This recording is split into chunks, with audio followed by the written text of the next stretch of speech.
This is Exhibit AK, the so-called final order of custody. This one is the capstone. Custody stripped on default,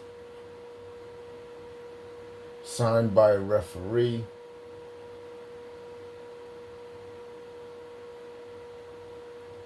with no service, no consent, no jurisdiction, no judicial confirmation, no hearing, no due process, no equal protection. It's written right in your face. It's all right here. You can see it. Look at it forensically. One signature, Pamela Scheininger, referee.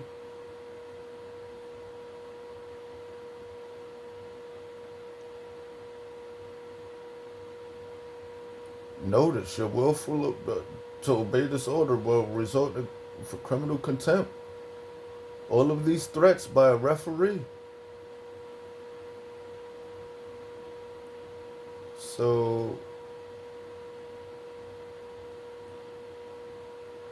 here we go again, having been served and not appeared. First of all, a referee needs consent, not just service. So this argument is false here. And I'm not sure what registries they searched, but I shouldn't be in any registries.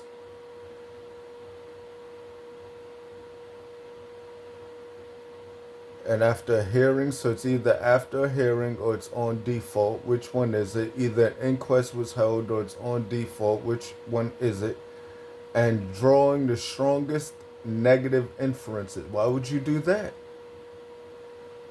Why would you draw the strongest negative inference from someone's lack of appearance at family court as to their relationship with their children, and then therefore order full custody of both children to one parent and give them a 5-year order of protection barring any communication or contact with the other parent?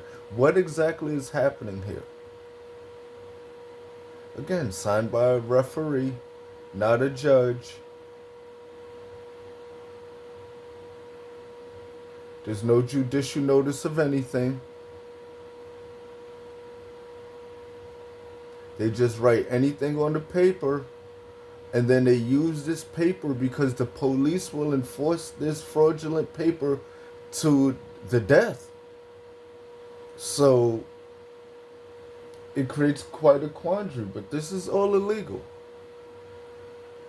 So notice they claim Patricia filed a petition in January of 2025.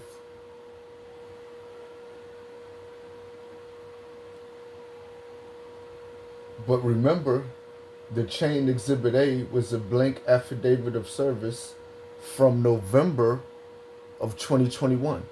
I'm sorry, January 25th of 2022. But the blank affidavit of service is from November of 2021. And in October of 2022, they were still trying to, I guess, serve me paperwork from May of 2022. Exhibit B is the fraudulent Ryan SMS text. That's from October of 2022. Exhibit C, the unsworn petition, is from November of 2021. So Exhibit AAA, the inquest notice, is from October of 2022. And this void order of protection is also from October of 2022. So you have a felony finding in a civil venue of something that never occurred. And now Exhibit AK is the custody order that ties it all together. The paper says I was served and failed to appear.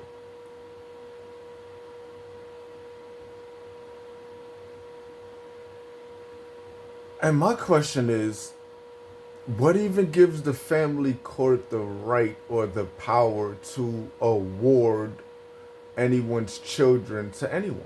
Custody will be awarded. They say I was served and I failed to appear.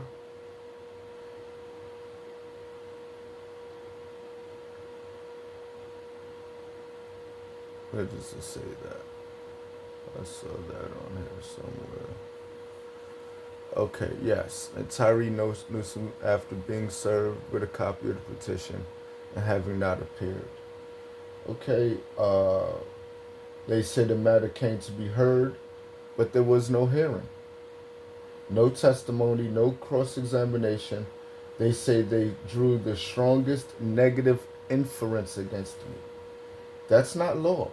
That's a presumption of guilt without process, and they call this the best interest of the children while severing them from their father on the strength of fraud. So we have these crimes: judicial impersonation and official misconduct. You have a referee signing a final custody order. You have fraud upon the court, custody transferred without jurisdiction. You have the felony finding, deprivation of rights under color of law, denial of due process, denial of equal protection, conspiracy against rights, kidnapping under color of law. This exhibit AK, again, signed only by a referee, court attorney referee, not a judge, is a fraudulent custody order. It's dated October 2022, so it's been an ongoing conspiracy against me. No oath, no service, no jurisdiction, no hearing, just a referee impersonating a judge, stripping custody by default, and calling it law. But the forensic record shows the truth. Exhibit A through E are all built the fraud. Exhibit AK is theft of my children under color of law. That's not custody. That's kidnapping.